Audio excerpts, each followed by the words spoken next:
Variety Show. I'm the review who loves to say son of a bitch. The same review who hates most Nintendo shit. I'm the one who calls games what they are. I even own a 360 and hate Gears of War. Guy who spends his money on games, fucking cars. Just a funny guy who became a YouTube star. Looking for better than my agenda. Look far. Here we go, it's the Variety Show. I know you like the sound of it. I know you love the style of it. Now sit back, here comes the Variety Show. All I gotta say is I love the word bitch. Remember me still hating on Nintendo shit? 3 years later, uncharged shits on Gears of War. Now I don't gotta say I hate it no more. Same review who loves to say son of a bitch. Became a YouTube star, still don't own a car. You wanna review, you don't gotta look far. Prove once again, these sites ain't on. White Show. White Show. White Show. White Show. A lot of people always ask, how do you make reviews successful? A lot of people are just starting YouTube and trying to get more.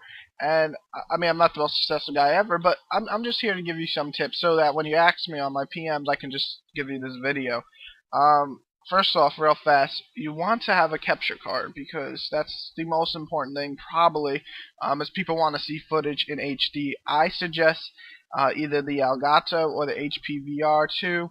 They're both HDMI now and very easy to find. I'll even put links of Amazon to buy them. They're in the info bar.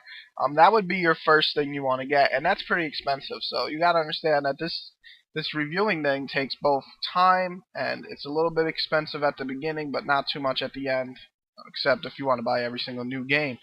The second thing you want to do, once you have the video footage, is have a decent mic. Now, this isn't the best example. I'm using my shitty headset mic instead of the one I use for reviews, but the one that I use for reviews is downstairs, and I don't want to go all the way downstairs. But you can watch one of my reviews to get an idea of how the mic works. Now the third thing, and after you got the mic and you got the good recording stuff, is get some good ideas for the review. Now there's a lot of people that like to review, and you want to kind of have your own little gimmick, you know, or not so much a gimmick, but your own style. You don't want to be like everybody else. And my style has changed throughout the years. I started very basic, having a camera, like a little video camera, pointing to the screen while reviewing the game while playing it. And that was my original style.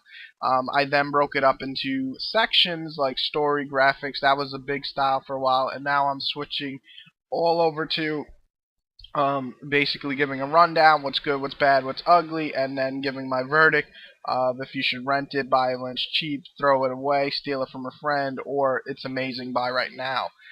So your style will probably change throughout the years because you'll get a little bored of the style that you're using. And again, some fans will leave because they don't like the new style. Some fans will stay. Some fans, you'll get new fans just because you're trying a new style.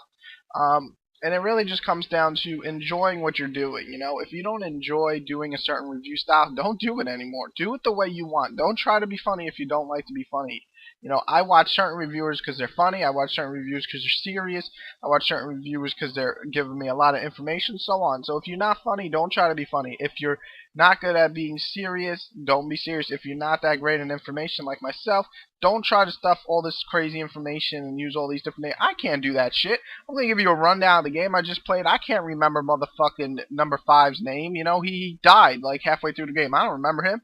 So I'm not going to go over that. I'm going to go over the basic story and give you my opinion, break down the gameplay mechanics, because that's what I can do best. So stick to your strengths of what you do best. And those are really the three main factors you need. Good footage, good sound, and your own style. Now little things like making sure you get clips of certain parts that make sense to what you're talking about. Even I'm not that great at it. It's really hard. Especially if you try and talk about glitches in games, you sometimes don't get good glitch footage. On top of that, another thing you definitely want to focus on is being consistent. Don't put out one review a month. People want more than that. You know, I'm not saying you have to go crazy. Like some months I put out only like 4 reviews because that's all I can afford to review at the moment. But I make sure that they're good reviews. You know, once in a while I'll put out a review that's subpar and I just put it out because I played the game really fast. Something like Persona 4 Gold, not Persona 4 Gold and Persona Arena. And that's just because I get lazy. And you shouldn't follow that example. You should try your best to put it and put in as much work as you can. And again, the most important thing in my opinion is have fun with this. This is YouTube, where you get to be your own creator, you know, and you want to have fun. Don't try to please everyone. And that's something that I've always followed. I never play a game and think, oh man, this sucks, but I can't say it sucks because people are not going to agree. Fuck that. Okay, do your own style. Be who you want and review this fucking game the way that you see fit. I have never, ever changed my review score just based on other people's opinions. You know, Killzone 2, it's still a fucking 7 out of 10 at best.